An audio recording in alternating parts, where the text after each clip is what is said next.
ప్రయత్నం చేద్దామండి. వాక్యం చదువుకుందాం. మొట్టమొదటిగా వాక్యం చదువుకుని వాక్యాన్ని బట్టి మనం ముందుకు వెళ్దాం. చూద్దాం. 2వ కొరింథీయులకు రాసిన పత్రిక 5వ అధ్యాయము 17వ వచనాన్ని ఈ సందర్భంలో మనం చదువుకొని వాక్యం చేత మనము ముందుకు వెళ్దామండి. ప్రియమైన బిడ్డలారా, చదవండి. అందరూ బైబిల్ ఉన్న వాళ్ళందరూ ఈ మాటను, ఈ వాక్యాన్ని చదవడానికి ప్రయత్నం చేయండి. 2వ కొరింథీయులకు రాసిన పత్రిక 5వ అధ్యాయము 17వ వచనాన్ని మనం చదువుదామండి. కాగా ఎవడైనను క్రీస్తు నందున్న ఎడల వాడు నూతన సృష్టి, పాతవి గతించెను, ఇదిగో క్రొత్త వాయెను. అందరం చెప్తామా ఒకసారి? కాగా ఎవడైనను క్రీస్తు నందున్న ఎడల వాడు నూతన సృష్టి, పాతవి గతించెను, ఇదిగో క్రొత్త వాయెను. దేవుడి వాక్యాన్ని దీవించి మనల్ని ఆస్వాదించలాగా చిన్ని ప్రార్థన చేసి మన వాక్య భాగంలోకి వెళ్దాం. స్తోత్రమునైనా ప్రేమల తండ్రి, కృపల దేవ, వందనమునైనా మరొకసారి మీ పాదాల చెంతకనైనా మేము వచ్చి ఉన్నాం తండ్రి. రాత్రి జామున ప్రభువా, మరి 2024కి వీడ్కోలు చెప్తూ 2025లో మేము ప్రవేశించడానికి రాత్రి మీరు కృప చూపించారు. ఇదిగో నేను ప్రభువా, మొదటి దినము మొదటి కూడికలో ప్రభు మేము ప్రవేశించడానికి కూడా మీరు చూపించిన శ్రేష్టమైన కృపను బట్టి స్తోత్రాలు. సంఘ బిడ్డలందరూ కూడా సిద్ధపడి సిద్ధ మనసుతో ప్రభువా నీ సన్నిధానంకి వచ్చి ఉన్నారు. ఈ సమయం అంతా నీ బిడ్డలమైన మందరితోనూ మాట్లాడండి. ఈ నూతన సంవత్సరాన్ని మాకు దయా కిరీటముగా ఎందుకు మీరు దయచేశారు, ఎందుకు మాకు మరొక సంవత్సరాన్ని బ్రతకడానికి అవకాశం ఇచ్చారు నాయనా, ఆ విషయాలు ప్రభువైనా నీ బిడ్డలమైన మాతో మాట్లాడండి. మీరు ఏది మాట్లాడినా అది సత్యమే కనుక, ఏది మాకు బోధించినా అది నాయన ప్రభు మమ్మల్ని జీవింపచేస్తుంది కనుక, నీ వాక్యమే మమ్మల్ని జీవింపచేసేది కనుక అట్టి వాక్యాన్ని ఈ సమయం ముందు నీ బిడ్డలమైన మాకు దయచేసి మమ్మల్ని నడిపించమని, మీ ఆత్మ చేత మమ్మల్ని సంధించమని నైనా నూతన సంవత్సరంలో ప్రభువా నూతనమైనటువంటి నేను ప్రభు వర్తమానంతో నీ బిడ్డలమైన మమ్మల్ని అందరూ కూడా ఆదరించమని, నిలబడిన దాసుని మరుగుపరచండి, దాసుని ముఖాంతరంలోంచి మీరు మాట్లాడమని యేసయ్య ఉన్నతమైన పరిశుద్ధ నామమున ప్రార్థించి మిక్కిలి వినయముతో బ్రతిమలాడి వేడుకొనిచున్నాము తండ్రి. ఆమేన్, ఆమేన్. ప్రియ దేవుని బిడ్డలారా, మరి నా మాట కొద్దిగా బొంగురుగా వస్తుంది, రొంపబట్టి అలా పాడడానికి కూడా వీలు లేకపోయింది. కనీసం 2 పాటలన్నా పాడదాం అనుకున్నాను. మరి పాట పాడడానికి గొంతుకు ఏమాత్రం సహకరించడం లేదు. అయినా కానీ దేవుని సన్నిధానములో ప్రభువు మాట్లాడేటువంటి కృపను ఆయన మనకి ఇచ్చారు.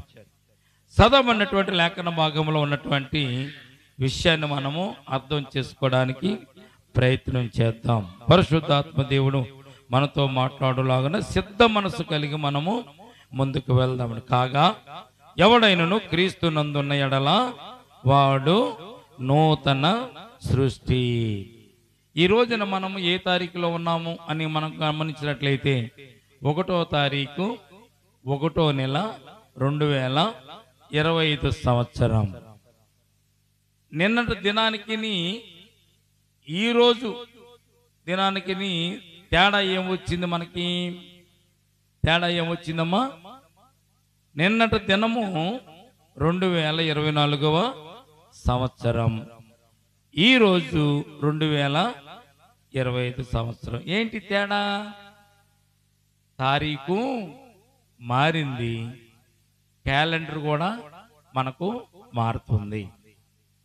అంటే దేవుని దృష్టిలో తారీఖు మారడం గొప్పతనమా, లేక మనుషులు మారడం గొప్పతనమా?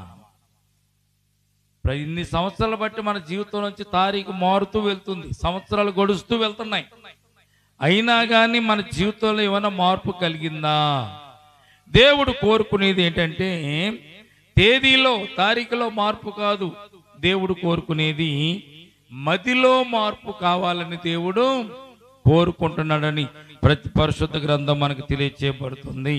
మన దృష్టిలో తేదీ మారింది, క్యాలెండర్ మారింది, కానీ దేవుని దృష్టిలో మన జీవితం మారాలని, మన బ్రతుకు మారాలని, మన యొక్క పరిస్థితులు మారాలని దేవుడు కోరుకుంటున్నాడు. ప్రియమైన బిడ్డలారా, ముఖ్యమైన సంగతి ఒకటి మీకు జ్ఞాపకం చేస్తాను ఈ సందర్భంలో.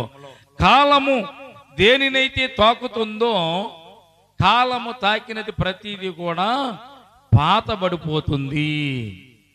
కాలము తాకేది ప్రతిదీ కూడా పాతబడుతుంది. ఒక విషయం మీకు జ్ఞాపకం చేస్తాను.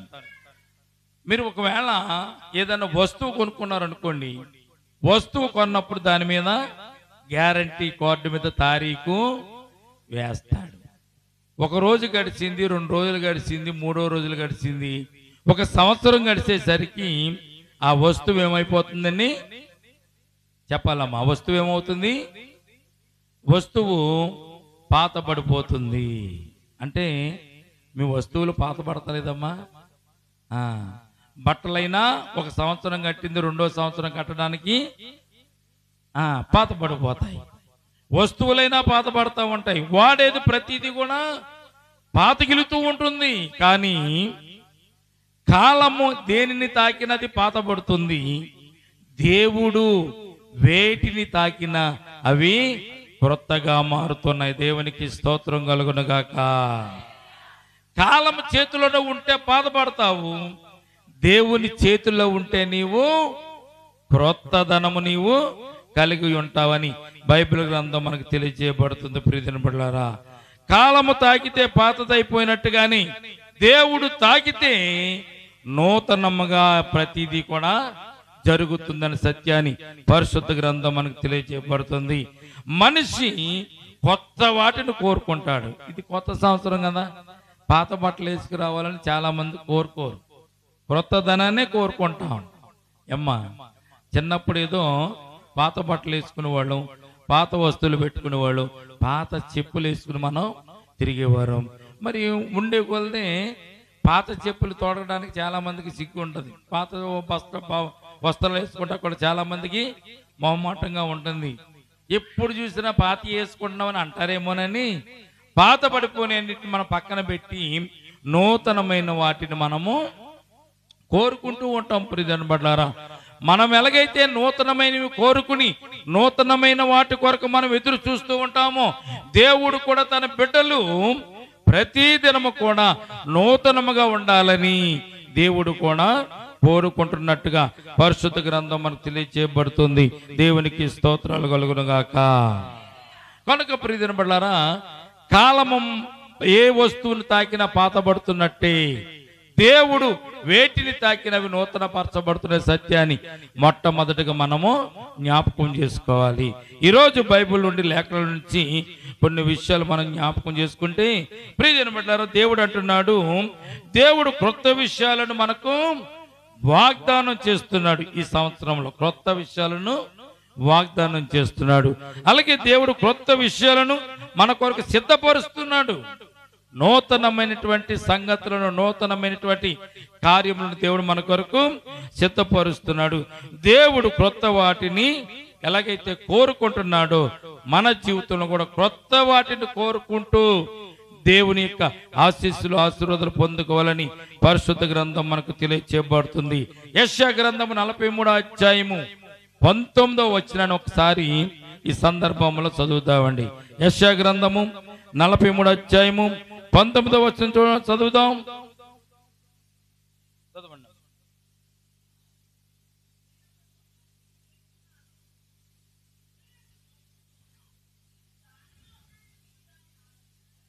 చాలండి.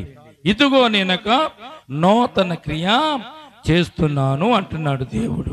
ఏంటంటే ఏం వాగ్దానం చేస్తున్నాడు? నూతన క్రియను నేను నీ జీవితంలో చేయబోతున్నాను, నీ జీవితంలో చేస్తున్నాను, ఇప్పుడే అది ఫలిస్తుంది అని బైబిల్ గ్రంథం మనకు తెలియచేయబడుతుంది. అలాగే యెహెజ్కేలు 36:26 వచనం కూడా ఒకసారి చదువుదామా? యెహెజ్కేలు గ్రంథము 36వ అధ్యాయం 26వ వచనం. ఒకరి తర్వాత ఒకరు చదవచ్చు. ఒకరు ఒక వచనం చెప్తే ఇంకొకరు వచనం తీయొచ్చు. బైబిల్ తెలిసి ఉన్నప్పుడు వచనాలు తీయడం, అధ్యాయాలు తీయడం, అందులోటువంటి మాటలు చదవడం నేర్చుకుంటే మనకి చాలా ప్రాక్టీస్ అవుతూ ఉంటుంది. సంవత్సరానికి ఒకసారి బైబిల్ తీస్తే మనకు ప్రాక్టీస్ రాదు. వారానికి ఒకసారి గుడికి వెళ్ళిన రోజున బైబిల్ తీస్తే మనకు ప్రాక్టీస్ రాదు. కానీ బైబిల్ చూసినప్పుడు ఆ బైబిల్ మనకు కొత్తగా కనపడకూడదు. ఎలా కనపడకూడదండి? క్రొత్త దానిలా బైబిల్ కనపడకూడదు. క్రొత్త దానిలో బైబిల్ కనపడాలంటే అర్థం ఏంటి? ఆదివారం తీసుకొచ్చి ఆదివారం గుళ్ళో ఓపెన్ చేసి మరలా ఇంటికి తీసుకెళ్ళి సెల్ఫ్లోనో బీరువాలోనో తలగడి తిండి కింద పెడుతున్నామని అర్థం. చదివేటటువంటి బైబిల్ నలుగుతుంది, పేజీలు కూడా ముడతలు పడతా ఉంటాయి, పేజీలు కూడా ఇవి చిరిగిపోతూ ఉంటాయి. యెహెజ్కేలు గ్రంథము ఈ సందర్భం చూడండి, 36:26 వచనం. యెహెజ్కేలు గ్రంథము, నూతన హృదయము మీకు ఇచ్చేదను. చాలండి, నూతన స్వభావము మీకు కలుగ చేసేదను అంటున్నాడు దేవుడు. సిద్ధపరుస్తున్నాడు. నూతన హృదయం కలుగు చేస్తానంటున్నాడు. ముందు చదివిన మాటలో ఇదిగో నేను ఒక నూతన క్రియను చేస్తున్నాను అంటున్నాడు. ప్రియదనులారా, అందుకే దేవుడు చెప్తున్నటువంటి మాట ఏంటో తెలుసండి, ప్రతి దానిని కూడా నూతనం చేయడానికి దేవుడు చూస్తున్నాడు. ప్రకటన గ్రంథంలో ఒక మాట ఉంటుంది, ఆ మాట కూడా మనం చదువుకొని ముందుకు వెళ్దాం. ప్రకటన 21వ అధ్యాయము మొదటి వచనాన్ని చూద్దామండి. 21వ అధ్యాయం మొదటి 5వ వచనం చూడండి. ప్రకటన 21:5 లాస్ట్ లో ఉంటుంది ప్రకటన గ్రంథం. అప్పుడు సింహాసనాసీనుడైన వాడు ఇదిగో సమస్తమును నూతనమైనదిగా చేయుచున్నాను అని చెప్పాను. మరియు ఈ మాటలు నమ్మకమును, చాలండి, నమ్మకమైనటువంటి మాటలు చెప్తున్నాడు దేవుడు. ఏమన్నాడు తెలిసింది? సమస్తమును నూతన పరచుచున్న నూతన ఆకాశాన్ని, నూతన భూమిని, నూతన సృష్టిని మరలా దేవుడు చేయబోతున్నాడని ఆయన మనకు తెలియజేస్తున్నాడు. ప్రియదినములారా, మొట్టమొదటిగా నూతన క్రియ చేస్తున్నాడు, నూతన హృదయాన్ని కలుగు చేస్తున్నాడు, అలాగే నూతన కార్యాలను చేయడానికి ఆయన సిద్ధంగా ఉన్నాడు. అయితే దేవుడు నూతనమైన వాటిని కూడా కోరుకుంటాడు మన జీవితంలో. రోమీయులకు రాసిన పత్రిక 12వ అధ్యాయము మొదటి వచనం చూద్దామండి. రోమా పత్రిక నూతన నిబంధన గ్రంథంలో నుంచి రోమీయులకు రాసిన పత్రిక 12వ అధ్యాయము మొదటి వచనం చూడండి. దేవుడికి ఏం కావాలి మన జీవితంలో, దేవుడు మనల్ని ఏం కోరుకుంటున్నాడు అని చూస్తే చదువుదాం. కాబట్టి సహోదరులారా, పరిశుద్ధమును దేవునికి అనుకూలమైన సజీవ యాగముగా మీ శరీరములను సమర్పించుకొనుడని దేవుని వాత్సల్యమును బట్టి బ్రతిమాలుకొనుచున్నాను. ఇట్టి సేవ మీకు యుక్తమైన దేవునికి స్తోత్రం కలుగునుగాక.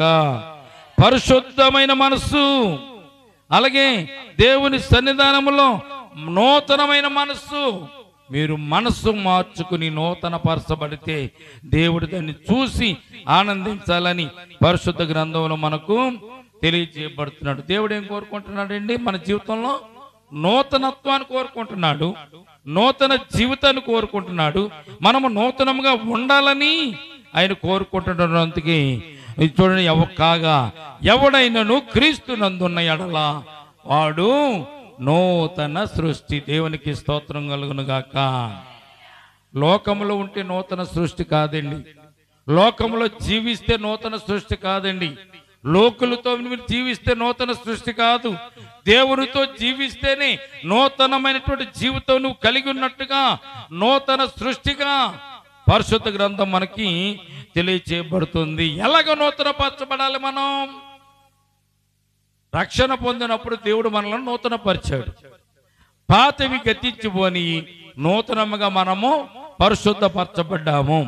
పాపపు జీవితాన్ని దేవుడు కడిగి తన శిలువ రక్తంలో మనల్ని పవిత్రపరిచి రక్షణ కార్యము మనలో వచ్చి పాతివన్నీ కొట్టేసి, పాత బ్రతుకులు, పాత శాపాలన్నీ కొట్టివేసి, పాత పాపాలన్నీ కూడా తుడిచివేసి ఆయన సిలువ రక్తంతో మనల్ని కడిగి నూతన పరిచాడు రక్షణ దినమున. ఆ రక్షింపబడిన నాడు నువ్వు ఎలాగైతే నూతన సృష్టిగా ఉన్నావో జీవించినంత కాలం అలాగ నూతనంగానే నువ్వు జీవించాలి, గాని మరలా పాపపు స్థితికి నీవు వెనుకకు తిరగకూడదు. అందుకే అపోస్తలుడైన పౌలు గారు ఒక మాట చెప్తున్నాడండి. 2 కొరింథీయులకు రాసిన పత్రిక 4వ అధ్యాయము ఒకసారి మనం చూస్తే అక్కడ 2 కొరింథీయులకు రాసిన పత్రిక 4వ అధ్యాయంలో ఒక మాట ఉంటుంది చూడండి. ఒక మాట మనం చూసినట్లయితే 4వ అధ్యాయము 4వ అధ్యాయంలో ఒక మాట ఉంటుంది, మనం చూద్దామండి. 16వ వచనం చదవండి. 4వ అధ్యాయం 16వ వచనం చూస్తే అపోస్తలుడైన పౌలు గారు చెప్తున్నారు ఇక్కడ, కావున మేము అధైర్యపడము, జాగ్రత్తగా అండర్లైన్ చేస్తూ, మా బాహ్య పురుషుడు కృషించుచున్నను, అంతర్య పురుషుడు దినదినము నూతన పరచబడుచున్నాడు. దేవునికి స్తోత్రం కలుగునుగాక. బాహ్య పురుషుడు అంటే బాహ్యమైనటువంటి శరీరము. ఎటువంటిది ఇది? ఈ బాహ్యమైన శరీరం చాలా కోరుకుంటుంది లోకంలో, చాలా కోరుకుంటే పాతి పోతే నాకు కొత్తగా కావాలంటది. కానీ బాహ్యంగా మనం ఎదగడం కంటే అంతరంగంగా మనం ఎదగడం దేవునికి చాలా సంతోషమని పరిశుద్ధ గ్రంథం మనకు తెలియచేయబడుతుంది. ఈ అపోస్తలుడైన పౌలు గారు తన జీవితాన్ని మార్చుకున్నాడు, తన బ్రతుకును మార్చుకున్నాడు, తన పద్ధతులను మార్చుకున్నాడు. ఎప్పుడు? దేవునిని నమ్మిన తర్వాత, దేవుడు తనను దర్శించిన తర్వాత. అపోస్తలుడైన పౌలు గారి యొక్క పేరు, ముందుటి పేరు మీకు తెలుసమ్మా? ఏం పేరు అపోస్తలుడైన పౌలు గారిది? ముందున్న పేరు చెప్పండి గట్టిగా. ఏ సౌలు? రాజుగా ఏలిన సౌలా? కాదు కదా. ఏ సౌలీనా? కొత్త నిబంధనలో ఉన్నటువంటి సౌలు. మనకు ఇశ్రాయేలు జనాంగానికి మొదటి రోజు తెలుసు సౌలని, కానీ ఈయన కూడా పేరు సౌలే. రోమీయుడు, మంచి అధికారం కలిగిన వాడు, శాస్త్రాలు తెలిసిన వాడు, పండితుడు. ఏం చేసేవాడంటే పౌలుగా మారకముందు క్రైస్తవులు ఎవరైనా కనబడితే, మీలాగా ఎవరైనా బైబిల్ పట్టుకుని వస్తుంటే, మీలాగా నేను దేవుని సన్నిధానానికి వెళ్తానని ఎవరైనా అంటూ ఉంటే వారిని తీసుకుని వెళ్ళి బాహాటంగా వారిని హింసపెట్టేవాడు, బాహాటంగా వారిని చెరసాలలో వేయించేవాడు. లేకపోతే వారిని ఖడ్గం చేత చంపేవాడు. అలాగ చంపడానికి, అలాగ వారిని హింసించడానికి ఈ సౌలు అనేటువంటి సౌలు మొట్టమొదటిగా రాజు దగ్గర నుంచి తాకీదులు అంటే అధికారము పొందుకుని వచ్చాడు. అంతవరకు తన జీవితం బాగానుంది. కనుక ప్రియమైన బిడ్డలారా, ఈ సౌలు దమస్కులో ఉన్నటువంటి క్రైస్తవులను హింసించడానికి బయలుదేరి వస్తుంటే దమస్కులో ఉన్నటువంటి పౌరులందరూ, దేవుని నమ్మిన బిడ్డలందరూ ప్రార్థన చేస్తున్నారు, ప్రభువా సౌలు అనేవాడు చాలా మూర్ఖుడు, సౌలు అనేవాడు చాలా చాలా కర్కశంగా ఉంటున్నాడు, క్రైస్తవులు కనపడితే బాహాటంగా వీధులలో వారిని చంపేస్తున్నాడు తండ్రి. చిన్నవాళ్ళు లేరు, పెద్దవాళ్ళు లేరు, ముసలివారు లేరు, ఎవరు లేరు. అతనికి ఎవరు క్రైస్తవుడు అని పేరు పెట్టుకుంటే చాలు, ప్రార్థన చేస్తుంటే చాలు, మందిరంలోంచి వారిని బయటకు తీసుకొచ్చి అతడు చంపుతున్నాడు నాయనా, చాలా హింసలు పెడుతున్నాడు నాయనా, ఏమైనా నువ్వే కనికరం చూపించు, మా వల్ల కాదు కనుక నువ్వే కనికరం చూపించని వారు ప్రార్థన చేస్తుంటే సౌలు దమస్కో గేట్ దగ్గరికి వచ్చిన తర్వాత దేవుడు వీరి ప్రార్థన విని సౌలును దేవుడు దర్శించాడు. మామూలుగా దర్శించలేదు. గుర్రం మీద సైన్యం చేసుకొస్తుంటే సౌలు గుర్రం మీద ఉన్నవాడిని దేవుడు తన్నితే గుర్రం మీద నుంచి కింద పడ్డాడు. కింద పడితే ఏమవ్వాలంటే ఒంటికి కానీ తలకి దెబ్బలు తగలాలి. కింద పడ్డ వెంటనే సౌలుకి ఏం కలిగింది? కళ్ళు పోని గుడ్డువాడైపోయాడు కింద పడతంతోని. ఎప్పుడైతే కింద దేవుడు తన్నాడో, తన ప్రకాశాన్ని అతని మీద చూపించాడో, ఆ ప్రకాశాన్ని తట్టుకోలేక కళ్ళు పోగొట్టుకుని గుర్రం మీద నుంచి కింద పడిపోయాడు. పడిపోయిన తర్వాత అంటాడు, ఎవరు నువ్వు నన్ను ఇలా దర్శించావు, ఎంత వెలుగుతో నువ్వు ప్రకాశించి ఎవరు నువ్వు అని అడిగినప్పుడు అప్పుడు యేసుప్రభువు వారు అక్కడ ఒక మాట అంటాడు అపోస్తల కార్యాల్లో, నీవు హింసించుతున్న యేసుని నేనే. అంటే సౌలు ఎవరిని హింసించేవాడు? దేవుని బిడ్డలను హింసించేవాడు. కానీ సౌలుతో దేవుడు చెప్తున్న మాట, యేసయ్య చెప్తున్న మాట, నీవు హింసించేది నన్నే, నీవు హింసించుతున్న యేసుని అని చెప్పాడు. అప్పుడు సౌలును దర్శించినప్పుడు ప్రభువు సౌలుకి జ్ఞానోదయం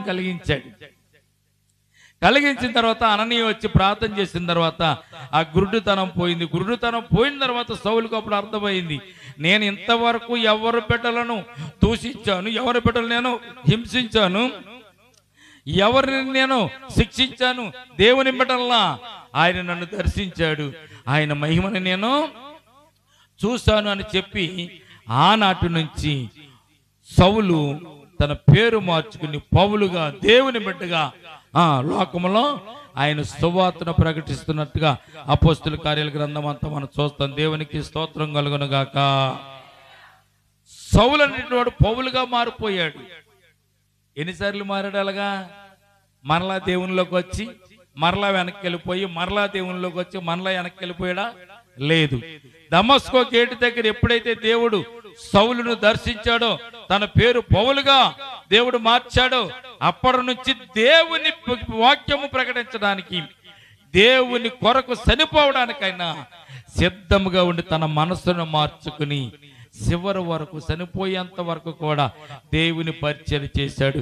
అది సౌలులో పౌలులో ఉన్నటువంటి మార్పు. దేవునికి స్తోత్రం కలుగును గాక. ఆ పౌలు రాస్తున్నాడండి ఈ రోమీయులకు రాసిన పత్రిక 2వ పత్రికలో 4వ అధ్యాయం 16వ వచనం అంటున్నాడు, మా బాహ్య పురుషుడు కృషించుతున్నను. అంటే శరీరము కృషించిపోతున్నా, శరీరము గాయాలు పాలవుతున్నా, శరీరం అనారోగ్య పాలవుతున్నా, అంతరంగ పురుషుడు మాత్రము ఏమవుతున్నాడు? దినదినము నూతన పరచబడుచున్నాడంట. దేవునికి స్తోత్రం కలుగును గాక. ఈ విషయాలు చాలా మందికి అసలు అర్థం కాదు. ఈ బాహ్య పురుషుడు ఏంటి, అంతరంగ పురుషుడు ఏంటి, దేవునిలో ఎలాగ జీవిస్తే మనం మేలు అనుభవిస్తామో చాలా మందికి తెలియదు. ప్రియమైన బిడ్డలారా, ఈ సమయం అంతా మీకు జ్ఞాపకం చేస్తాను. మీరు మనసు పెట్టి నిజముగా, ప్రభువా నేను నీతో ఉంటాను నాయనా, నా కష్టాలు తీర్చేయి, నీతో నడుస్తాను, నా బాధలను తీసేయి, నీతో నేను జీవిస్తాను, ఎల్లప్పుడూ నీతోనే ఉంటాను, నన్ను అభివృద్ధిలోనికి తీసుకురా నాయనని దేవుని సన్నిధానంలో మోకరించి కన్నీరు విడిచి ప్రార్థన చేస్తే దేవుడు వారి జీవితంలో నూతనమైనటువంటి బ్రతుకును దయచేస్తాడు. దేవునికి స్తోత్రం కలుగును గాక. ఆయన చేతిలో పడితే మనం నూతన సృష్టి. ఆయన చేతిలో పడితే, కాలం చేతిలో పడితే మనం పాతగిలిపోతాం ఏమో కానీ, ఆయన చేతుల్లో ఉంటే దినదినము మనము అభివృద్ధి పొందుతామనే సత్యాన్ని పరిశుద్ధ గ్రంథం మనకు తెలియచేయబడుతుంది. జ్ఞాపకం చేసుకుందామండి. ఆయన చేతుల్లో ఉంటేనే మనం బాగుపడతాం, ఆయనతో ఉంటేనే మనం దీవింపబడతాం, ఆయనలో జీవిస్తేనే మనము ఈ లోకములో సంతోషంతో సుఖంతో మనము గడుపుతాం. రాత్రికాల సమయం మనం జ్ఞాపకం చేసుకున్నాం. ఏం జ్ఞాపకం చేసుకున్నాం? మొదట కొన్ని గుడ్లు బయటికి వెళ్ళిపోయి అవి ఆమ్లెట్లు అయిపోయి అందరికి ఆహారం అయిపోయినాయి. రెండవవి ఉరుములు వచ్చినప్పుడు ఆ ఉరుములకి ఆ గుడ్లు అల్లిపోయి పాడైపోయి ఎందుకు పనికి రాలేదు. మొదటివి పనికి రాలేదు, రెండవవి కూడా పనికి రాలేదు. కానీ మూడవ గుంపు ఉంది, లాస్ట్ గుంపు, ఏడు గుడ్లు కలిగిన గుంపు. ఇవేమనుకున్నావి? అమ్మా నువ్వు చెప్పిన మాట నేను వింటాను, నీతోనే నేను ఉంటాను, నీతో 21 రోజులు సహవాసము చేస్తానని తల్లి చెప్పిన మాట విన్నవి, తల్లి స్వరూపాన్ని సంతరించుకున్నవి. ఈ సమయం అంతా మనం జ్ఞాపకం చేసుకోవాలి. ప్రియమైన బిడ్డలారా, దేవునితో నడుస్తూనే మన జీవితాల్లో బాగోగులు ఉంటాయి.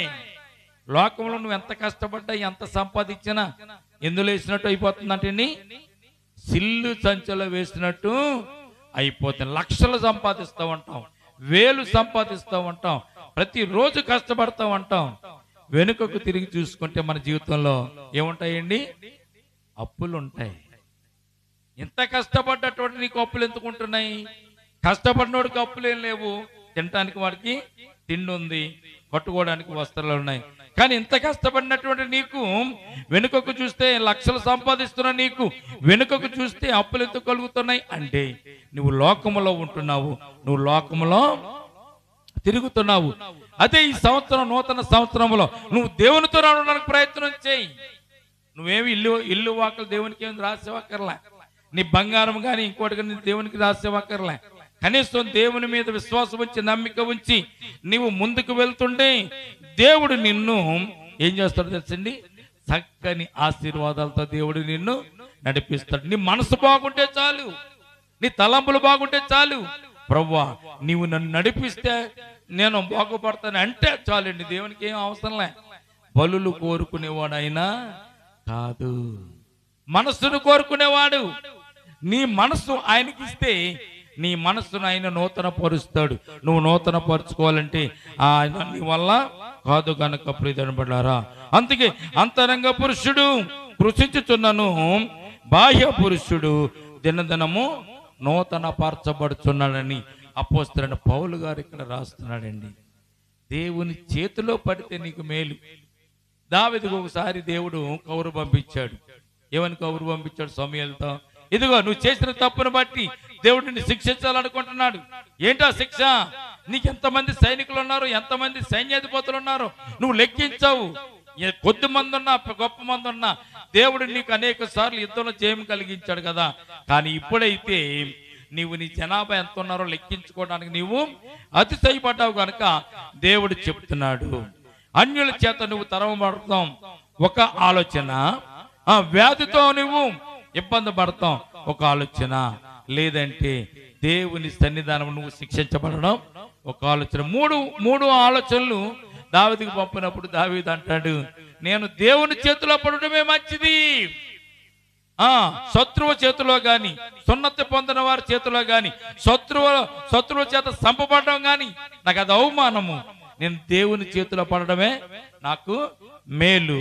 దేవుని శిక్షకు నేను తల ఉంచుతున్నానని సమూయేలుతో రాజు దావీదు చెప్పినప్పుడు దేవుడు ఆ రోజున ఇశ్రాయేల్ జనాంగంలో దాదాపు 40 లక్షల మందిని వ్యాధి చేత సంహరించేశాడు. తర్వాత దేవుడు కృప కలిగిన వాడు కనుక ఏమన్నా ఇక చాలు, తోతతో చెప్తే ఇక చాలు, సంహారము చాలు, వారిని మీరు విడిచిపెట్టిందంటే ఖడ్గము చూసిన దూత ఆ వ్యాధి నుంచి విడుదల కలిగి వెళ్ళిపోయింది. దేవుని చేతిలో పడితే మన జీవితం బాగుంటుందని సత్యాన్ని ఈ పరిశుద్ధ గ్రంథం మనకి తెలియజేయబడుతుంది. కాలము చేతిలో పడితే పాతికిలిపోతాము, దేవుని చేతిలో పడితే నూతన పరచబడతామనే సత్యాన్ని ఈ సందర్భంలో మనం జ్ఞాపకం చేసుకోవాలి. దేవుని చేతిలో పడ్డటువంటి ఒక వ్యక్తిని మీకు జ్ఞాపకం చేస్తాను. ఎవరంటే జక్కయ్య గారు, పొట్టి జక్కయ్య గారు. జక్కయ్య గారు సొంకము వసూలు చేసేటటువంటి ఆచారం కలిగిన వాడు, వృత్తి కలిగిన వాడు. జక్కయ్య అన్యాయంగా చాలా మంది దగ్గర డబ్బులు వసూలు చేసిన వాడు. కానీ ప్రియదనబడ్డారా, యేసు ఎవరో చూడాలని కోరుకున్న వెంటనే తన మనసులోనికి యేసు తలంపు రావడంతోనే యేసు ప్రభుని చూడాలని కోరుకుని మేడు చెట్టు ఎక్కాడు. మేడు చెట్టు మీద ఉన్నటువంటి జక్కని యేసు ప్రభు వారు చూశారు. చూసిన తర్వాత జక్కయ్య, నీ ఇంటికి నేడు రక్షణ వచ్చి ఉన్నదని చెప్పినప్పుడు జక్కయ్య త్వరగా దిగి ఆయనను చేర్చుకుని రాయబడి ఉంటుంది అక్కడ మాట. చేర్చుకున్నది ఇంటికి వెళ్ళిన తర్వాత యేసయ్య గృహములో అడుగు పెట్టిన తర్వాత ఏం మార్పు కలిగింది అతనికి? మరలా సొంకాన్ని వసూలు చేశాడండి. అన్యాయంగా వసూలు చేశాడా? అన్యాయంగా మరలా సొంకాన్ని వసూలు చేయలేదు. అక్కడ రాయబడిన మాట చూస్తే మనకు ఆశ్చర్యం వేస్తుంది. జక్కయ్య నిలబడి దేవుని సన్నిధానంలో, ప్రభువా నేను ఎవరైతే అన్యాయంగా ఎవరి దగ్గర అయితే నేను తీసుకున్నానో వారికి మరలా 3 వరకు తిరిగి ఇచ్చేస్తానని అన్నాడు. దేవునికి స్తోత్రం కలుగును గాక. నా ఆస్తిలో సగ భాగం పేదలకు ఇచ్చేస్తున్నానని చెప్పాడు జక్కయ్య. మార్పు అంటే అది కదా, మార్పు అంటే అదే కదా. మరి మన జీవితంలో ఏమైనా మార్పు ఉందా?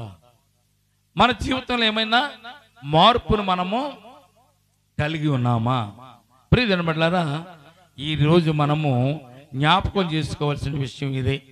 ఇన్ని సంవత్సరాలు మనం రక్షింపబడ్డామంటే నూతన పరచబడిన దినము నుంచి పెళ్లికే తీసుకున్నారో బాప్తిసము, లేకపోతే దేవునిలో నడవడానికే బాప్తిసం తీసుకున్నారో, లేదు నేను దేవునితో నడవాలి, నేను ఈ లోకంలో నరకంలోనికి వెళ్ళకూడదు, పరలోక రాజ్యం వెళ్ళాలనే మీరు బాప్తిసం తీసుకున్నారు, రక్షణ పొందుకున్నారంటే మీరు నూతన సృష్టి అని దేవుడు తెలియజేస్తున్నాడు. పాతవి గతించిపోయి క్రొత్తవాయిని చెప్పి మీరు బాప్తిసం తీసుకున్న తర్వాత మీరు గనక పాత జీవితాల్లోనికి మరలా తొంగి చూస్తే దేవుడు మీ జీవితంలో శిక్షను ఆయన అనుమతిస్తాడు. ప్రియమైన బిడ్డలారా, మీరు నూతన పరచబడిన తర్వాత మరలా మీరు కడగబడిన తర్వాత మరలా బురదలోకి తిరుగుతుంటే ఏం చేయమంటాం? మన పిల్లల్ని స్నానం చేయించాం, చక్క పౌడర్ రాసాం, కొత్త బట్టలు వేసాం, వీళ్ళు వెళ్ళి బురదలో ఆడుకుంటున్నారు అనుకోండి, ఏమంటాము? ఎరా ఎన్నిసార్లు కడగలరా, నేను ఎన్నిసార్లు నిన్ను శుభ్రం చేయాలరా అని మనం అడుగుతూ ఉంటాం కదా. దేవుడు కూడా అదే అడుగుతాడు నిన్ను. ఎన్నిసార్లు నువ్వు మాట తప్పుతావు, ఎన్నిసార్లు వాగ్దానం చేసి వాగ్దానాన్ని నీవు మర్చిపోతావు. రాత్రి మనం చాలా మంది అనుకుంటాం, ప్రభా ఈ రోజునపు ఈ సంవత్సరం చేసినట్టు నేను వచ్చే సంవత్సరం చేయనైనా, వచ్చే సంవత్సరం నన్ను దీవించమని మనం కోరుకుంటూ ఉంటాం. కానీ దేవుడికి కూడా తెలుసండి, దేవుడు కూడా తెలుసు మన మనస్సు ఏంటో, మన బ్రతికేంటో, మన తలంపులు ఏంటో దేవునికి తెలియదు అంటారా? తెలుసు. యాకోబుని ఏసావును చూసినటువంటి దేవుడు, యాకోబు ఏసావును చూసిన దేవుడు యాకోబును కోరుకున్నాడు, ఏసావును తృణీకరించాడు. యాకోబుని దీవించడానికి ఇష్టపడ్డాడు. యాకోబు జీవితంలో మంచి గుణం చూశాడు, మంచి తలపులు చూశాడు. యాకోబు అయితే నన్ను అనుసరించి నడుస్తాడని అనుకుని ఏసావును తృణీకరించి, కడుపులో ఉండగానే, పుట్టిన తర్వాత కాదు, వారి క్రియలు చూసి దేవుడు కోరుకోలేదు. కడుపులో ఉండగానే వారి మనసు చూసి తలంపులు చూసి వారిని కోరుకున్నాడు యాకోబుని దేవుడు. యాకోబును దీవించాడు.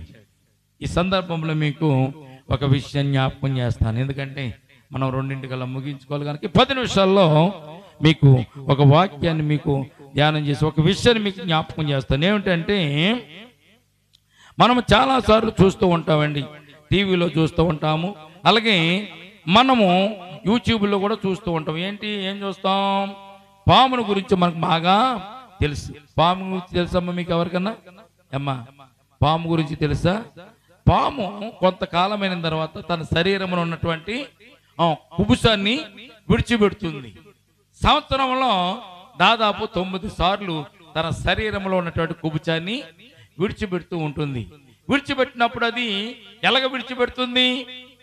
గొరుకుగా ఉన్నటువంటి రాళ్ల సందుల్లోకి వెళుతూ తన శరీరం ఉన్నటువంటి పాత శరీరాన్ని విడిచిపెట్టడానికి చాలా కష్టపడుతుంది, చాలా ప్రయత్నం చేస్తుంది.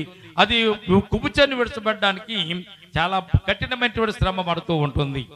అంత కఠినమైన శ్రమ అనుభవించినా గాని, అంటే తన పై చర్మాన్ని అది విడిచిపెడుతుంది, కానీ లోపల ఉన్నటువంటి విషయాన్ని ఎప్పుడు కూడా అది విడిచిపెట్టదు. లోపల ఉన్న విషయాన్ని విడిచిపెడుతుందా? కుబుసాన్ని సంవత్సరానికి 9 సార్లు విడిచిపెడుతుంది, పైన చర్మాన్ని విడిచిపెడుతుంది. కానీ చర్మాన్ని విడిచిపెట్టడం వల్ల ప్రయోజనం ఏమిటి? దానిలో ఉన్నటువంటి విషయాన్ని మాత్రం అది విడిచిపెట్టడం లేదు. విషయం అంటే అర్థం ఏంటో తెలుసండి?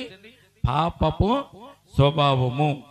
విషయం అంటే పాపము, విషయం అంటే పాపానికి సంబంధించింది కనుక ఆ పాము లోపల ఉన్న విషయాన్ని మాత్రం విడిచిపెట్టదు.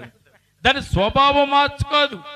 మనిషి కనపడితే మనిషిని తన విషయం చేత కాటు వేసి సంపాలన చూస్తూ ఉంటుంది.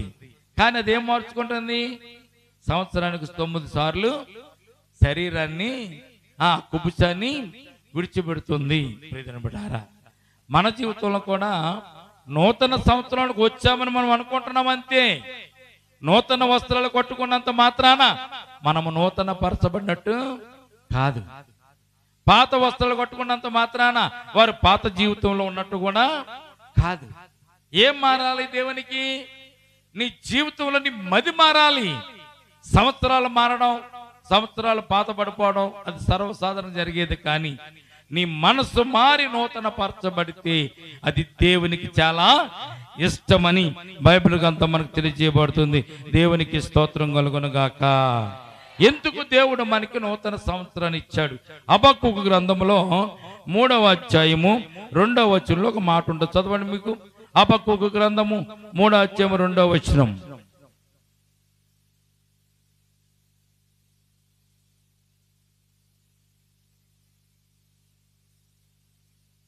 అందుకే ముందు ఈ సంవత్సరం మీకు ఒక టార్గెట్ పెడతాను. ఏంటంటే, వచ్చే సంవత్సరానికి బైబిల్లో నుంచి అధ్యాయులన్నీ ఎవరైతే చదువుతారో, చూడకుండా ఎవరైతే అప్పగిస్తారో, ఆదికాండం, నిర్గమకాండం, లేవికాండం, సంఖ్యాకాండం, ద్వితీయోపదేశకాండం, యోషువ, న్యాయాధిపతులు, రూతు గ్రంథాలని అన్ని కంఠస్థం చేసేసి అన్ని అధ్యాయులు కాంట్రవర్షన్ చేసి ఎవరైతే కొత్త సంవత్సరంలో నిలబడతారో వారికి గొప్ప బహుమతి ఇస్తామండి. మామూలుగా ఉండదు, గొప్ప బహుమతి ఇస్తాం. ఎందుకంటే ఏదైనా అధ్యాయం చెప్పినప్పుడు మనం తడుముకోకుండా ఉండాలంటే కనీసం మన చేతిలో ఉన్నటువంటి బైబిల్, మన దగ్గర ఉన్నటువంటి బైబిల్. ఒకసారి ఒక విషయం చెప్పాను మీకు ప్రియదిన బిడ్డలారా, బైబిల్ సంపాదించుకోవడానికి ఆ కుమార్తె ఎంత ప్రయాసపడింది, ఎంత కష్టపడింది, బైబిల్ని ఎంతగా చదవాలని ఆలోచన కలిగి ఉండి బైబిల్ కోసం 9 సంవత్సరాలు కష్టపడి డబ్బులు కూడబెట్టి 30 కిలోమీటర్లు వెళ్ళి బైబిల్ కొనుక్కొచ్చి బైబిల్ చదువుకున్నటువంటి ఒక బిడ్డను గురించి మీకు తెలియజేస్తాను. ఎందుకో తెలుసా?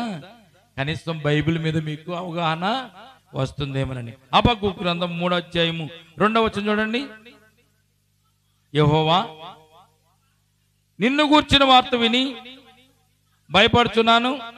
యెహోవా సంవత్సరములు జరుగుచుండగా నీ కార్యములు నూతన పరచుమంటున్నాడు భక్తుడు. దేవునికి స్తోత్రం కలుగునుగాక. ఆయన నూతన పరచబడేవాడు, ఆయన నూతన పరచబడేవాడు. ఎవరైతే నూతన పరచాలని అనుకుంటాడో వాడిని నూతన పరచడానికి దేవుడు ఇష్టపడుతున్నట్టుగా మనం చూస్తున్నాం. దేవునికి స్తోత్రం కలుగునుగాక. దావీదు కీర్తనలో 51వ కీర్తన 10వ వచనంలో ఒక మాట ఉంటుంది చూడండి. దావీదు కీర్తనలలో 51వ అధ్యాయము 10వ వచనం చూడండి. 51వ కీర్తన 10వ వచనం. దేవా నాయందు శుద్ధ హృదయం కలుగు చేయము, నా అంతరంగములో స్థిరమైన మనసును నూతనముగా పుట్టించమంటున్నాడు దావీదు తన కీర్తన. దేవునికి స్తోత్రం కలుగునుగాక. స్థిరమైన మనసు నూతనముగా పుట్టించు. మన మనసు ఎలా ఉంటుందో తెలుసండి? చంచలంగా ఉంటుంది. ఇక్కడొక గొంతు అక్కడొక గొంతు మనం వేస్తూ ఉంటాం, ఇక్కడొక గొంతు అక్కడొక గొంతు మనం వేస్తూ ఉంటాం. స్థిరమైన మనసు మనకుంటే దేవుడు నిన్ను ఆశీర్వదిస్తాడు. 5 నిమిషాల్లో మీకు ముగిస్తాను. ఎందుకంటే ఈ సందర్భం ఒక విషయాన్ని మీకు జ్ఞాపకం చేస్తాను. ప్రియదిన మన జీవితంలో విడిచిపెట్టవలసిన ఏమన్నవి ఇంకొకటి ఉంది అనే సత్యాన్ని పరిశుద్ధ గ్రంథం మనకి తెలియజేయబడుతుంది. 6వ తరగతి చదువుతున్నటువంటి ఒక పిల్లవాడు రోజు స్కూల్కి వెళ్తున్నాడు. టీచర్ గారు ఆ పిల్లవాడికి హోంవర్క్ ఇస్తున్నారు. ఒక రోజు నా టీచర్ గారు హోంవర్క్ ఇచ్చింది పిల్లవాడికి. ఏమి ఇచ్చిందంటే, మీకు ఒక క్వశ్చన్ ఒకటి ఇస్తున్నాను, ఆ క్వశ్చన్ చదువుకుని రమ్మని చెప్పింది. ఏం చెప్పిందంటే, భూమి డాష్ గా ఉంది, గుండ్రంగా ఉంది అని చదువుకురండి అని చెప్పింది. భూమి డాష్ గా ఉంది, గుండ్రంగా ఉందని టీచర్ గారు ఆ పిల్లవాడికి ఒక మాట చెప్పింది. పిల్లవాడు ఏం చేస్తున్నాడు? ఇంటికి వచ్చిన తర్వాత చదువుతున్నాడు. ఏమని చదువుతున్నాడు? భూమి డాష్ గుండ్రంగా ఉంది అని రాసి టీచర్ గారికి అప్పచెప్పాలి. అదే మాట ఇంటికి వచ్చి చదువుతున్నాడు. అంతలో తండ్రి వచ్చాడు ఇంటికి. తండ్రి వచ్చి అన్నాడు, తండ్రి వ్యవసాయం చేస్తూ ఉంటాడు. తండ్రి ఇంటికి వచ్చి పిల్లవాడు చదువు, ఏంట్రా చదువుతున్నావు అన్నాడు తండ్రి పిల్లవాడిని.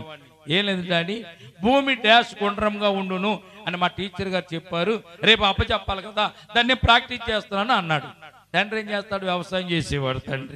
తండ్రి వ్యవసాయం చేసేవాడు కాబట్టి తండ్రి స్కూల్కి వెళ్ళలేదు, తండ్రి ఏం చదువుకోలేదు. అప్పుడు తండ్రి అన్నాడు, ఎరా ఎక్కడ ఉందిరా భూమి గుండ్రంగాను? భూమి గుండ్రంగా ఎక్కడుంది? ఇండియాలో ఉందా, పాకిస్తాన్లో ఉందా, అమెరికాలో ఉందా, రష్యాలో ఉందా? ఎక్కడికి వెళ్ళినా కానీ భూమి బల్లపరుపుగానే ఉంటుంది. నేను వ్యవసాయం చేస్తున్నాను కదా, నేను వ్యవసాయం చేస్తున్నప్పుడు బల్లపరుపుగా ఉన్నప్పుడు గుండ్రంగా ఉందని చదువుతావేంటి?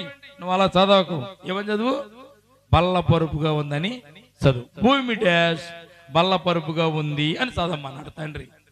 తండ్రి చెప్పాడు కాబట్టి తండ్రికి అంతవరకే తెలుసు కాబట్టి సరేలేని పిల్లవాడు ఏం చేశాడు? భూమి డాష్ బల్లపరుపుగా ఉందని ఆ రోజు అంతా ప్రాక్టీస్ అయిపోయాడు. స్కూల్కి వెళ్ళిపోయాడు. స్కూల్కి పిల్లలంతా పిల్లలందరూ లేపి అడుగుతుంది టీచర్ గారు, నిన్న చెప్పినటువంటి హోంవర్క్ చేశారా అంటే చేసామన్నారు. చెప్పండి అందరూ అన్నారు. అందరూ ఏం చెప్తున్నారు? భూమి డాష్ గుండ్రంగా ఉందని అందరూ చెప్తుంటే ఈడేం చెప్తున్నాడు? భూమి డాష్ చెప్పరా బల్లపరుపుగా ఉంది అంటున్నాడు. టీచర్ ఏం చెప్పింది? భూమి డాష్ గుండ్రంగా ఉందని టీచర్ గారు చెప్తే ఈ పిల్లవాడు అన్నాడు భూమి డాష్ బల్లపరుపుగా ఉందన్నారు. టీచర్లకి ఎవరైనా ఏదైనా చెప్తుంటే గమ్మున అర్థం చేసుకుంటారు. 100 మందిని చెప్పినా కానీ ఎవరైనా తప్పు చెప్తే వాళ్ళు లేపి అడుగుతూ ఉంటారు. వెంటనే టీచర్ గారు ఎవర్రా బలపరుపు ఉందన్నారు లేదని పైకి అంటే లేచిన తర్వాత ఎరా అందరూ గుండ్రంగా ఉందంటే నువ్వు బలపరుపు ఉందా అని చెప్తావు, అలా చదువుతాడంటే లేదు టీచర్ గారు, మా నాన్నగారు వ్యవసాయం చేస్తాడు, భూమి ఎక్కడ చూసినా బల్లపరుపుగా ఉంటుందని చెప్పాడు, అందుకని నేను బల్లపరుపుగా ఉందని చదువుతున్నాను అన్నాడంట. లేదు భూమి గుండ్రంగా ఉంటుంది చదువు ఈసారి అన్నాడు. పిల్లవాడికి కన్ఫ్యూజన్ వచ్చింది, భూమి అసలు గుండ్రంగా ఉందా బల్లపరుపుగా ఉందా? గుండ్రంగా ఉందని మా ఇంటికి వెళ్ళి చదివితే మా తండ్రి నన్ను ఎలాగ కొడతాడు. బల్లపరుపుగా ఉందని టీచర్ గారి దగ్గరికి వస్తే టీచర్ గారు కొడతాడు. కనుక నేను ఇప్పుడు ఏం చేయాలి, నేను స్కూల్లోనేమో భూమి గుండ్రంగా ఉందని చదివి ఇంటికి వెళ్ళి మా నాన్న దగ్గర భూమి బల్లపరుపుగా ఉందని చదువుతాను, నా ప్రాబ్లం తీరిపోతుందని. వీడేం చేస్తాడు, స్కూల్లో ఉన్నప్పుడు గుండ్రంగా ఉందని ఇంటికి వచ్చిన తర్వాత తండ్రి దగ్గర బల్లపరుపుగా ఉందని చదవడం మొదలు పెట్టాడు. వీడు చాలా ప్రాక్టీస్ నేర్చుకున్నాడు. అలాగా మనం కూడా ఏం చేస్తాం తెలుసండి, ఇంటి దగ్గర ఉన్నప్పుడు ఇంటి దగ్గర కార్యకలాపాలు చేసుకుని ఇంటి దగ్గర ఉండి మందిరంకి వచ్చిన తర్వాత మందిరములు ఎలా ఉండాలో అలాగే మనం ఉంటున్నాం. మనలో ఏమైనా మార్పు ఉందండి? ఆ పిల్లవాళ్ళలో మార్పే లేదు. టీచర్ చెప్పింది నిజమే, తండ్రి చెప్పింది నిజమే. ఉంటే ఒకదాని మీద ఉండాలి, నీవు ఒక్క నిర్ధారణ మీద ఉండాలి. దేవుడు అంటే దేవుడే, మందిరం అంటే మందిరమే. మందిరంలో ఎలాగైతే ఉంటున్నావో ఇంటికి వెళ్ళిన తర్వాత కూడా నీవు అలాగే ఉండాలి. ప్రియమైన బిడ్డలారా, దేవుడు కోరుకున్నది అదే. కనుక మన జీవితంలో విడిచిపెట్టవలసి చాలా ఉంటాయి. ఆ విడిచిపెట్టవలసినవి విడిచిపెట్టి దేవునిలో మనము ఆశీర్వదించబడడానికి మనము ప్రయత్నం చేయాలి. ప్రియమైన బిడ్డలారా, నూతన సంవత్సరం దేవుడు నీకు ఎందుకు ఇచ్చాడు? నువ్వు నూతనముగా ఉండడానికి దేవుడు ఇచ్చాడు. ఈ సందర్భంలో మనం నూతనంగా మారలేదు అనుకోండి, నూతనమైనటువంటి జీవితంలో మనం బ్రతుకుతలేదు అనుకోండి, దేవుడు ఎన్ని సంవత్సరాలు ఇస్తే మనకి ఏం ప్రయోజనం? ఏమ్మా, ఎన్ని సంవత్సరాలు ఇస్తే ఏం ప్రయోజనం? ఎన్ని నూతన సంవత్సరాలు ఇస్తే ప్రయోజనం? ఎన్ని నూతనటువంటి కిరీటాలు మనకు దయచేస్తే మనకు ప్రయోజనం? కనుక మన జీవితంలో మార్పు కలిగి ఉండేలాగా మనము ప్రయత్నం చేయాలని నూతన వత్సరాన్ని దేవుడు మనకి ఇచ్చాడు. కనుక కాగా ఎవడైనా క్రీస్తునందున్న ఎడలా, నువ్వు నిజంగా క్రీస్తునందు ఉండి జీవిస్తున్నావని నువ్వు అనుకుంటే నువ్వు ఎలా ఉండదు తెలుసండి, నూతన సృష్టిగానే నీవు ఉండాలి. క్రీస్తునందున్న ఎడల వాడు నూతన సృష్టి, పాతవి గతించెను, ఇదిగో క్రొత్తవి అయిను. దేవునికి స్తోత్రం కలుగునుగాక. మరి ఈరోజు మనము దేవుని సన్నిధానంలో ఉండడానికి, దేవునితో గడపడానికి మరొక నూతన సంవత్సరం మనకు దయాకిరీటము దేవుడిచ్చాడు. కనుక దేవుడిచ్చాడని సంకల కొట్టుకోవడం కాదు, మన జీవితం మారాలి, మనం బ్రతుకు మారాలి. పాములాగా కుబుసాన్ని విడిచడం పెద్ద గొప్పేం కాదు, కానీ పాములో ఉంటే విషయాన్ని అది ఎప్పుడు కూడా మార్చుకోదు, ఒకే రకంగా ఉంటుంది. కుబుసాన్ని మాత్రమే విడుస్తుంది, కానీ తనలో ఉన్నటువంటి విషము అంటే పాపపు స్వభావాన్ని ఎప్పుడు కూడా అది విడిచిపెట్టలేదు. ఒకవేళ మనం కూడా అలాగే ఉన్నామా? రాత్రి కోడి పెట్ట తన పిల్లలతో చెప్తుంది, నాతో గడిపితే 21 రోజులు నాతో గడిపితే నాలాగా మీరు ఉంటారు అంది. మనం దేవునితో ఎన్ని సంవత్సరాలు బట్టి దేవునితో ఉండడానికి మనం ఇష్టపడినా కానీ దేవుని స్వరూపము మనకు కలగడం లేదని సత్యాన్ని మొట్టమొదట మనము జ్ఞాపకం చేసుకుని కనీసం ఈ సంవత్సరంలో ప్రభువా నేను ఆశీర్వదింపబడాలి, నా కుటుంబం ఆశీర్వదింపబడాలి, నేను దీవింపబడాలి, నా బిడ్డలు దీవింపబడాలి, నేను బాగుండాలి, నా కుటుంబం బాగుండాలి నాయనా, నేను నీ చేతిలో నా జీవితాన్ని పెడుతున్నాను నాయనా, నీవే నా జీవితాన్ని నూతనముగా మార్చు, నూతనమైనటువంటి వరాలతోను, నూతనమైనటువంటి ఆశీర్వాదాలతోను, నూతనమైనటువంటి మీ దీవెనలతోను నన్ను నింపునైనని ఎవరైతే కోరుకుంటారో వారిని నూతనముగా మార్చడానికి దేవుడు ఇష్టపడుతున్నాడు. కనుక ప్రియమైన బిడ్డలారా, ఈ సమయం అందు మనం నూతనంగా ఉండడానికి ఈ రోజే నిర్ణయం చేసుకుని నూతనమైన జీవితాన్ని గడపడానికి మనం ప్రయత్నం చేద్దాం. అట్టి రీతిగా నూతనంగా జీవించాలని కోరుకునే వాడిని దినదినము దేవుడు నూతన పరుస్తూ ఉంటాడు. దినదినము వారిని నూతనమైనటువంటి కార్యాలు వారు చేసి వారి జీవితంలో, వారి కుటుంబంలో ఆశీర్వాదాలు కలిగించేటువంటి ప్రయత్నాలు దేవుడు చేస్తుంటాడు. అట్టి రీతిగా మనం జీవిస్తూ అట్టి రీతిగా మనం ముందుకు సాగుదాం. ఈ కొద్ది మాటలు దేవుడు దీవించి మనలను ఆశీర్వదించును గాక. ఆమేన్. వాక్యం నిమిత్తం చిన్న ప్రార్థన చేసి దైవదాసురాలకి సమయం ఇస్తాను. ప్రేమల తండ్రి, కృపగల దేవాంధ్రములైనా ఇంతవరకు నేను కూడుకులో ఉండి మాతో ఉండి మమ్మల్ని నడిపించినందుకు స్తోత్రాలు తండ్రి. మా జీవితంలో నూతనత్వం లేదేమో నైనా, అందుకే ఈ సమయం ముందు మీరు మాతో మాట్లాడు. క్రీస్తునందున్న యెడల వాడు నూతన సృష్టి. మేము నీలో ఉన్నామని చెప్పుకుంటూనైనా మేము లోకంలో తిరుగుతున్నావేమో, అందుకే మాకు ఈ కష్టాలు, ఈ నష్టాలు, ఈ ఇబ్బందులు, ఇరుకులు. ఈ సమయం ముందు మేము వాగ్దానం చేస్తున్నాం ప్రభువా, మా జీవితాన్ని మీ చేతుల్లో పెడుతున్నాము నైనా. నీ చేతుల్లో ఉంటే మేము నూతన సృష్టి, కాలం చేతిలో ఉంటే మేము పాత సృష్టి. నైనా మేము నూతనముగా ఉండాలని మీరు కోరుకుంటున్నారు. మేము కూడా నూతనముగా ఉండలాగున ఈ సమయం ముందునైనా మేము ప్రమాణం చేస్తున్నాం, వాగ్దానం చేస్తున్నాం నైనా. మా బ్రతుకులను, మా జీవితాన్ని ప్రభా నూతన పరచండి. పూర్వకాలంలో 2024లో ఉన్నటువంటి శ్రమలు కానీ, శోధనలు కానీ, ఇరుకులు కానీ, ఇబ్బందులు కానీ మరలా మేము ఈ సంవత్సరంలో పొందకుండా ప్రభువా మా జీవితాన్ని మేము మలుచుకుంటున్నాం నైనా. మా తలంపులు, మా ఆలోచనలు మలుచుకుంటున్నాం నైనా. మా హృదయాన్ని ప్రభు మార్చుకుంటున్నాం.